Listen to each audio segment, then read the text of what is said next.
చూసుకున్నట్లయితే ఏపీలో ఘోర ప్రమాదం అయితే సంభవించిందనమాట. ఘోర రోడ్డు ప్రమాదం సంభవించింది. మనం చూసుకున్నట్లయితే గంపలగూడెం మండలంలోని గొలను గ్రామాన్ని బుధవారం ఉదయం దట్టమైన పొగమంచు కప్పివేయడంతో ప్రమాదం చోటు చేసుకుంది. ఇక వివరాల్లోకి వెళ్తే ఊటుకూరు నుంచి వస్తున్న తిరువూరు ఆర్టీసీ డిపోకు చెందిన బస్సు ఢీకొట్టిందనమాట. ఈ ప్రమాదంలో ఆటోలో ఉన్న ఇద్దరికి తీవ్ర గాయాలవ్వడం అయితే జరిగింది. మీరు ఇక్కడ చూడొచ్చు. మిగిలిన వారందరూ కూడా క్షేమంగా ఉండటంతో అందరూ కూడా ఊపిరి పీల్చుకున్నారు. పొగమంచు అధికంగా ఉండటంతో బస్సు చోదకునికి ఆటో కనపడకపోవడంతో వలన ప్రమాదం జరిగింది. ఇద్దరు గాయపడ్డ ఇద్దరిని కూడా అంబులెన్స్ ద్వారా వైద్యశాలకు అయితే తరలించారు.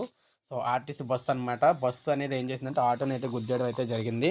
పొగమంచు కారణంగా ఆటో అయితే కనిపించలేదు అనమాట. అందువల్ల ఆటోని అయితే గుద్దేసింది. ఆటోని గుద్దేసి ఆటోలో ఉన్న వాళ్ళు ఇద్దరికి, అందులో చాలామంది ఉన్నారు. అందులో ఇద్దరికి మాత్రం తీవ్ర గాయాలయ్యాయి. వారందరినీ కూడా అంబులెన్స్లో తీసుకెళ్లి హాస్పిటల్లో చేయించడం అయితే జరిగిందనమాట. సో ఈ విధంగా పెను ప్రమాదం అయితే సంభవించింది మనకి ఏపీలోని. సో ఇప్పుడు అప్డేట్ వచ్చింది. ఒక లైక్ చేయండి, సబ్స్క్రైబ్ చేసుకోండి. మన ఛానల్ సబ్స్క్రైబ్ చేసుకోండి.